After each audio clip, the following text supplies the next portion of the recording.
It was a warm summer night in Port Elizabeth, South Africa, and the air smelled faintly of the ocean. I had just finished a dinner with friends and was dropping them home. December in our town means school holidays, barbecues on the beach, Christmas lights strung across verandas. People leave their windows open to let the breeze in. It felt like any other night, certainly not the night that would divide my life in two. I was 27 years old, optimistic, and independent. My little VW Golf was my freedom. I loved driving around town with the radio turned up and the windows down. That evening, I remember thinking how comfortable I felt in my skin and my city. I was minutes from home when I pulled over to drop off my last friend.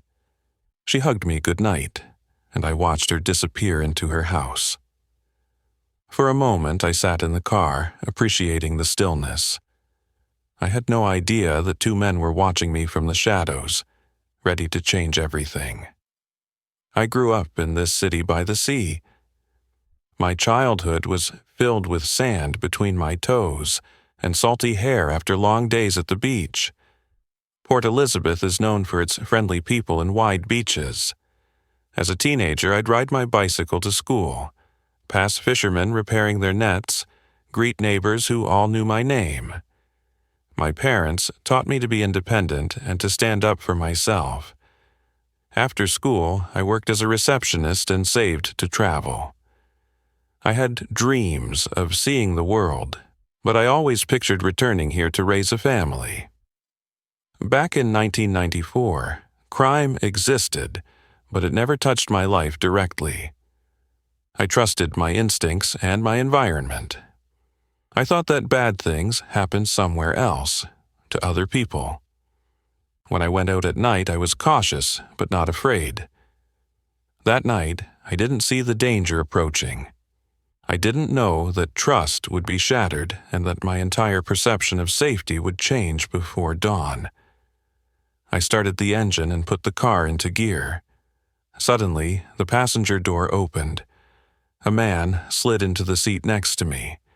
He reeked of alcohol and sweat. His eyes were cold.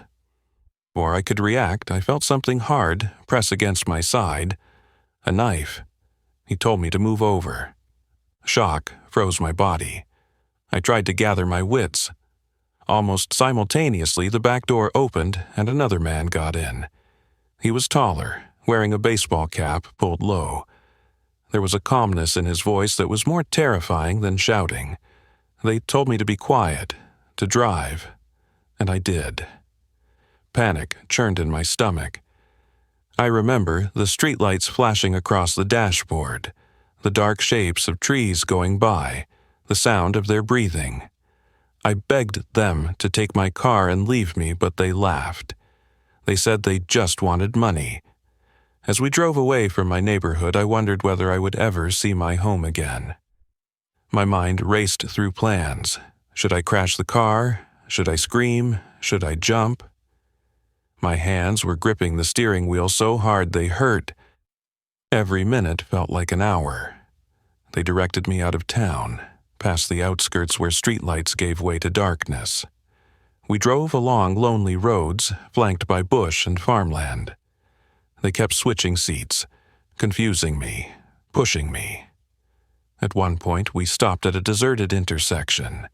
They forced me into the back seat and tied my hands. The knife never left my skin. They talked about raping me. The word echoed in my head like a threat and a promise.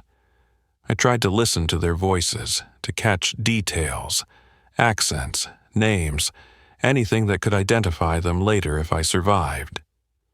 As we drove deeper into the countryside, my mind alternated between numbness and hypervigilance. I remember counting the curves in the road and the turns, trying to memorize a route I couldn't see. The smell of dust and dry grass came through the window, mixing with their body odor.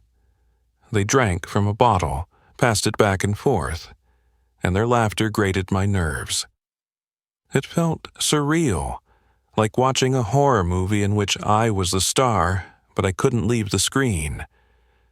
When we eventually left the tar road and hit gravel, my heart sank. We were far from anyone who could help. They ordered me to stop near a clearing among the bushes. One man dragged me from the car by my hair. The other pressed the knife against my throat. They pushed me into a patch of sandy soil surrounded by shrubs and trees. In the distance, I could hear the sea, but there was no one around. They told me to lie down. I remember the roughness of the earth against my back, the cold air on my skin as they tore off my clothes. I tried to bargain, to reason, but they ignored me. What followed is a blur of pain and humiliation. Each of them raped me, one after the other. They laughed and jeered. I recall closing my eyes and going somewhere else in my mind, a place I could float above my body. It wasn't that I accepted what was happening. I just needed to survive. When they were done, I thought it was over. I thought they would take my car and leave me to find my way home. Instead, they discussed what to do with me. They didn't want a witness. Panic surged again. I begged for my life. I told them I wouldn't tell anyone. They didn't believe me. One of them said, "We have to finish her off." Those words are burned into my memory. I realized then that I had to fight for my life in a way I'd never imagined. One of them came toward me with the knife, and in that moment I decided to run. I dashed into the darkness, barefoot and naked, branches scratching my skin.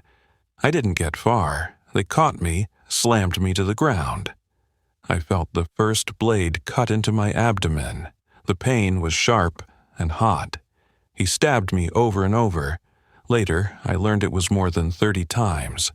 He punctured my liver, my lungs, my intestines. Each stab felt like a separate universe of pain. I tried to protect my vital organs, curling up, but the knife kept coming. When he finally stopped, I lay there gasping. I could hear my heartbeat thudding in my ears. Then he climbed onto my chest and slit my throat. It happened in one swift, horrific movement. The knife moved from ear to ear, severing muscles and veins. He slashed my throat more than a dozen times. I felt a warm rush of blood poured down my neck and chest. The world blurred. My head flopped to one side. My neck muscles had been cut so badly that my head was almost severed. I couldn't speak. I couldn't scream. In those seconds, I thought of my family, my life, my dog waiting at home. I thought of my mother finding out I died. As my vision dimmed, I made a decision. I would not let them take my life. I would pretend to be dead until they left. I lay still, fighting the urge to convulse or cough. My blood pooled around me, soaking into the sand. I was aware of every breath, each one a small victory. They stood over me, inspecting their work. One of them kicked me to see if I would react. I didn't. They laughed. They rummaged through my bag and took what they wanted. One said, "She's dead." The other replied, "Let's go." I waited, counting seconds like hours. I heard their footsteps retreat to the car, heard the engine start, heard the car drive away. Only then did I open my eyes. Above me, the sky was filled with stars. The air felt cold against my exposed organs. Fear turned to determination. I knew if I stayed there, I would bleed out. If I was going to live, I had to move. First, I found my head. My neck muscles were severed, so I used my hands to hold my head upright, pressing my chin to my chest. With my other hand, I grabbed my t-shirt from the ground and wrapped it around my stomach to keep my intestines from spilling out. I couldn't speak, but I could think clearly. I knew I needed to find help quickly. I began crawling. My body protested every movement. I felt sand and stones dig into my wounds. I used my fingers to pull myself forward, inch by inch. I kept my face down to stop blood from choking me. The sound of waves guided me toward what I hoped was a road. I don't know how long I crawled. Minutes felt like hours. Hours felt like minutes. I concentrated on one thing, reaching the road. At one point, I wanted to lie down and sleep. I thought about how peaceful it would be to stop, but something inside me, a voice, said, "Keep going, Alison. You're not done." Eventually, I reached a dirt track. I pulled myself up and looked for car lights. It was just past midnight. For a moment, everything was still. Then I saw headlights approaching. I was terrified they would be the men returning to finish me off. As the car drew near, I mustered every bit of strength to stand and wave. My body was covered in blood, my head hanging awkwardly, my stomach wrapped in fabric. The car slowed. It was a man on his way to work. When he saw me, he jumped out. His face registered horror, then determination. Without words, I collapsed into his arms. The man who found me was a veterinary student on his way to the morning milking at a nearby farm. He later told me he thought he was seeing a ghost. When he realized I was alive, he laid me down gently and told me to stay awake. He took off his shirt and used it to apply pressure to my neck while trying not to hurt me further. He asked me who did this. I couldn't speak, but I mouthed their names. Earlier, when I'd been lying on the ground, I had listened to them call each other by name, Frans du Toit and Theuns Kruger. I had repeated the names in my head like a mantra. Now, I used every ounce of energy to form the words with my mouth, though no sound came out. The man understood enough to remember. He put me in his car and drove me toward the hospital. On the way, he flashed his lights at an oncoming vehicle, which turned out to be another doctor. They transferred me to the doctor's backy and raced to the hospital. I drifted in and out of consciousness, focusing on the pattern of the passing streetlights inside the car. At one point, I felt myself leaving my body. I saw my own blood covering the seat. I forced myself back in. I told myself, "Not yet, Alison." The doctors told me later that I received more than 24 units of blood. They operated for hours to repair my organs and reattach muscles in my neck. I awoke in the ICU with tubes in my throat, my abdomen bandaged, my arms tethered to IVs. My mother was there, her face lined with worry and relief. She whispered that I was safe. For days, I couldn't speak. I communicated by writing on a chalkboard. The police visited, and I wrote down the names of my attackers. They were arrested within days, thanks to that and the description I had given. When I learned they were caught, a wave of emotion washed over me. Not just relief, but gratitude to the stranger who had saved me.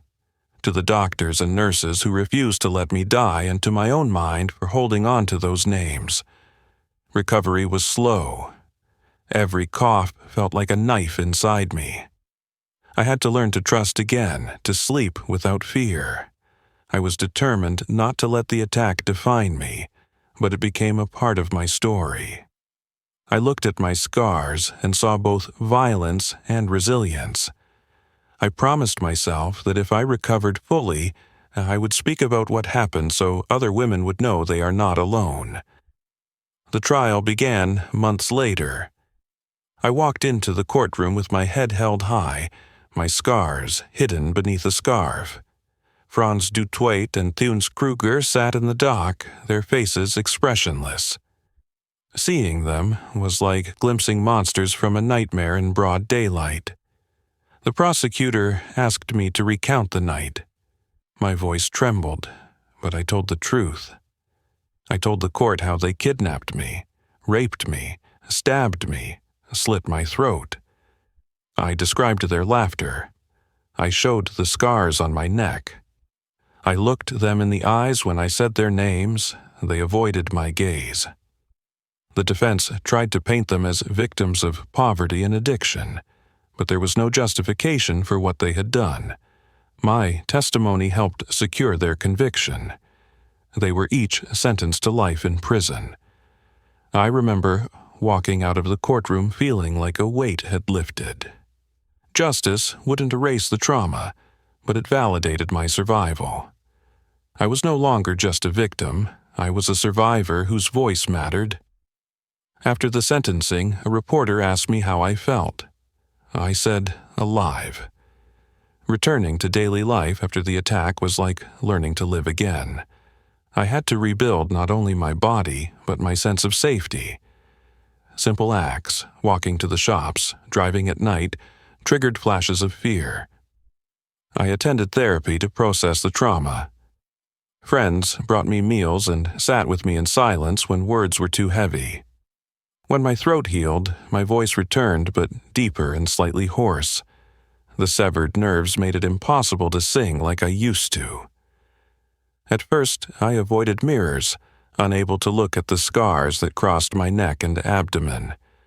Eventually, I stood in front of one and traced each line with my fingers. I told myself they were proof of my strength. I decided not to hide them. When strangers stared, I told my story. I believed that speaking about what happened could help others, maybe even save lives. I resumed my job and slowly added pieces of normalcy. Coffee dates with friends, walks on the beach, laughter. Life never returned to what it was, but a new version emerged, one that honored my resilience and the resilience of all survivors. As word of my survival spread, women reached out to me. They told me their own stories of violence and survival. We cried together and held each other's hands. I realized that my voice could be a beacon. I started speaking publicly at schools, colleges, and community centers. At first, it was terrifying to relive the worst night of my life in front of strangers. But each time I saw someone in the audience wipe away tears or nod in recognition, I knew it was worth it. My story was no longer just mine. It was a mirror for others to see their own strength. I wrote a book titled I Have Life, detailing my journey. Writing it was cathartic and painful, but it freed me from secrets. Years later, I gave birth to 2 sons. Becoming a mother was healing. Looking at their faces reminded me daily why I fought to survive. I tell them about what happened when they ask. I tell them about courage, about trust, about never giving up. I want them to grow up in a world where women don't have to fear for their lives, but I also want them to know that even in darkness, there is light. For a long time, I wrestled with the word forgiveness. People told me I needed to forgive my attackers in order to heal. At first, I rejected the idea. How could I forgive men who had tried to end my life? How could I release anger that felt justified? Over time, I realized that forgiveness wasn't about them. It was about me. Holding on to rage tied me to the night of the attack. Letting go freed me. I will never condone what they did. They are where they belong, behind bars. But I refuse to let them occupy space in my heart. Forgiveness allowed me to reclaim parts of myself that trauma had stolen. Today, decades later, I still live with physical pain. Weather changes make my scars ache. Certain smells transport me back to the bush. But these reminders no longer have power over me. When I walk along the beach now, feeling the wind on my face, I feel gratitude, not just for surviving, but for living. My name is Alison, and my life did not end that night. It began anew. Survival is not a finish line you cross once and forget. It's a series of choices every day, to get up, to speak, to love, to trust again.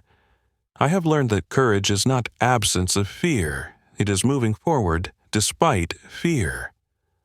I have learned that our bodies can endure unimaginable pain and still heal. And I have learned that sharing our stories lights the way for others. If someone hears this and feels less alone, then my pain has found purpose. Remember, there is evil in the world, but there is also immense goodness. Sometimes a stranger stops to save a life.